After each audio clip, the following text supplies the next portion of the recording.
दी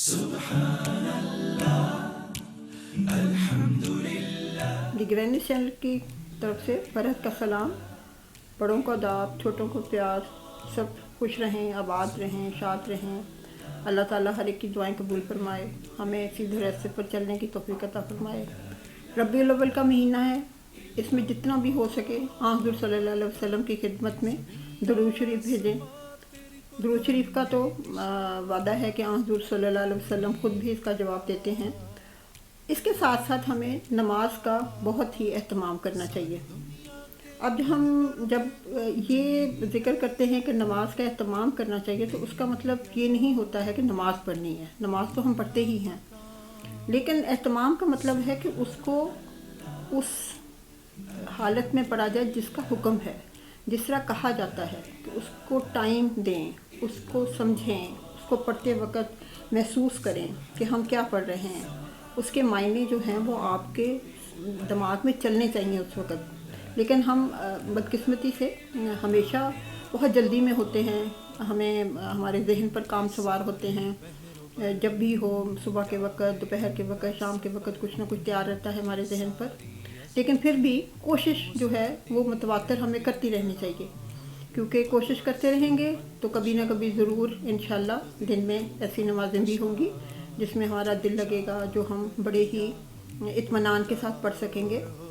अब जब नमाज हम पढ़ते हैं तो उसमें तमाम क़याम, सजदा, सारे जो हैं हमारे बीच में मुख्तलिफ जो पार्ट्स हैं वो सब के सब ही बहुत अहम हैं और सब के सब ही बहुत अफजल हैं कि उनको बहुत ही अच्छी तरह एहतमाम के साथ पढ़ा जाए।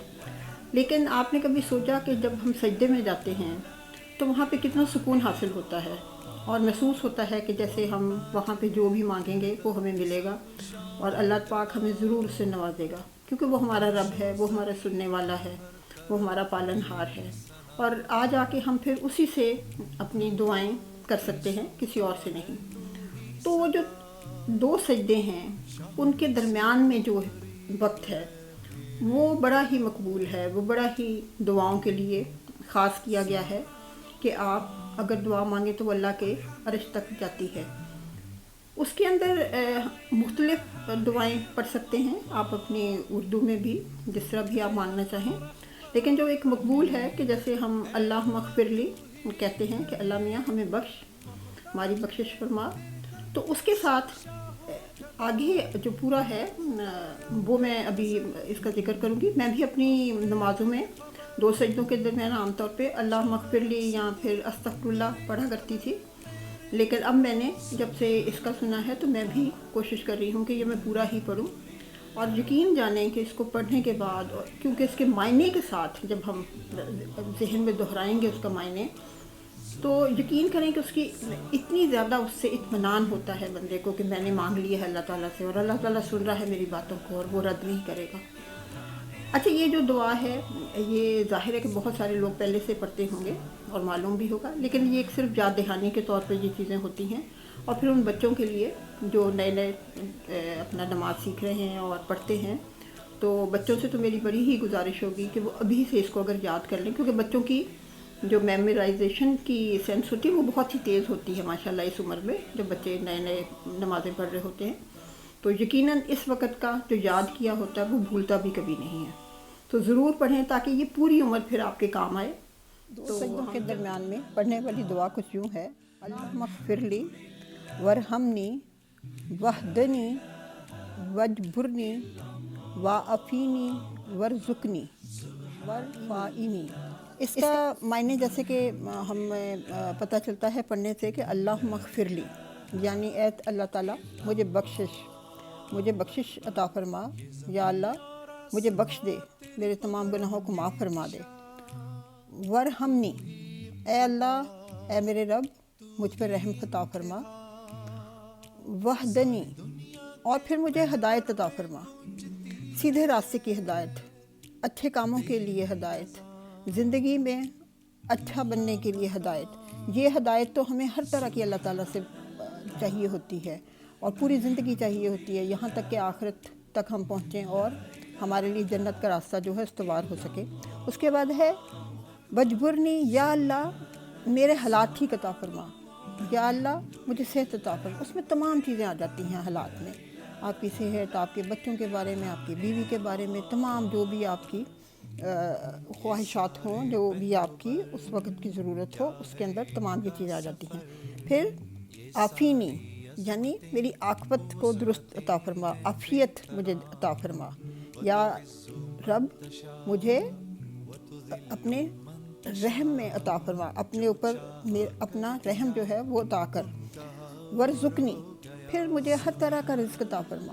ہماری دعا ہونی چاہیے کہ اے اللہ ہمیں ہر طرح کا رزق عطا فرما۔ رزق میں دیکھیں صرف کھانا پینا شامل نہیں ہوتا، اس میں آپ کا ہنر، آپ کی اچھی جو ہے بیوی، مرد ہو تو اس کو بیوی اچھی ہونی چاہیے، بیوی ہو تو اس کے لیے مرد اچھا ہونا چاہیے، آپ کے اچھے بچے ہونے چاہیے، صحت مند بچے ہونے چاہیے، پھر آپ کے لیے ہر وہ چیز، آپ کے کھانے کی حس، آپ کے سننے کی طاقت، آپ کے دیکھنے کی آنکھوں، یہ تمام جو نعمتیں ہیں ہماری اللہ تعالیٰ نے ہمیں دی ہوئی ہیں، یہ تمام اس رزق میں شامل ہیں۔ ورفائنی میں بھی نیا میں نے یہ پورا ایڈ کیا ہے تو تھوڑا سا تلفظ مجھے ذرا صحیح کرنے چاہیے۔ تو ورفائنی تو مجھے اس طرح سیدھے راستے دکھا اور مجھے سیدھے راستے پر چلا اور میرے لیے ہدایت کرتا رہے اور میرے لیے بخشش کا سامان کر، اے اللہ مجھ پر رحم عطا فرما۔ اب دیکھیں یہ کتنی پیاری دعا ہے، اگر دیکھا جائے تو اس میں تمام چیزیں شامل ہو جاتی ہیں جو ہم مختلف موقعوں پہ دعائیں کرتے ہیں۔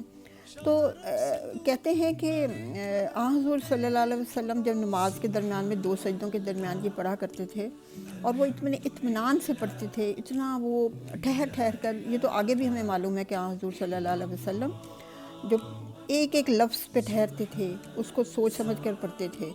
تو صحابہ اکرام فرماتے ہیں کہ کئی بار ہمیں پتہ چلتا تھا کہ شاید حضور صلی اللہ علیہ وسلم بیچ میں بھول گئے ہیں دوسرا سجدہ کرنے میں، لیکن ان کا ہمیشہ سے یہ وقفہ لمبا ہوتا تھا کیونکہ وہ اس کو بڑے ہی اچھے طریقے سے پڑھتے تھے۔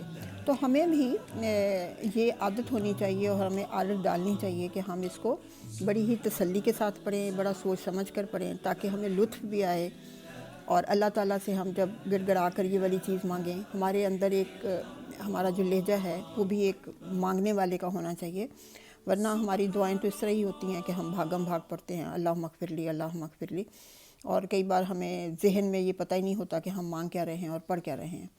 تو امید کرتے ہیں کہ ہم سب اس پر خاص اہتمام کریں کہ نمازوں کا، اور خاص طور پہ جب ہم کھڑے ہوتے ہیں اس میں ہم کیا پڑھتے ہیں اس کو بھی مطلب سمجھ کر پڑھیں، پھر سجدے کریں تو وہ سمجھ سوچ کر کریں، اور پھر یہ دعائیں ضرور مانگیں۔ ٹائم نکل آتا ہے اور عام طور پہ جب آپ کو یاد ہو جاتی ہیں یہ چیزیں تو پھر ٹائم اتنا نہیں لگتا جتنا کہ ہم محسوس کرتے ہیں۔ تو اللہ تعالیٰ سے دعا ہے کہ مجھے بھی توفیق عطا فرمائے اور تمام لوگوں کو توفیق عطا فرمائے کہ ہم اس پر عمل کر سکیں، اپنی نمازوں کا اہتمام کر سکیں، اور اس پاک مہینے میں جتنی زیادہ ہو سکے حضور صلی اللہ علیہ وسلم پر درود شریف بھیج سکیں، اور نمازوں کا اتنا اچھا اہتمام کریں کہ اللہ تعالیٰ بھی خوش ہو اور اس کا رسول بھی خوش ہو ہم سے۔ تو چلیں انشاءاللہ اگلے جمعے تک، خدا حافظ، تھینکس فار واچنگ، سبسکرائب کرنا نہ بھولیے گا، خدا حافظ۔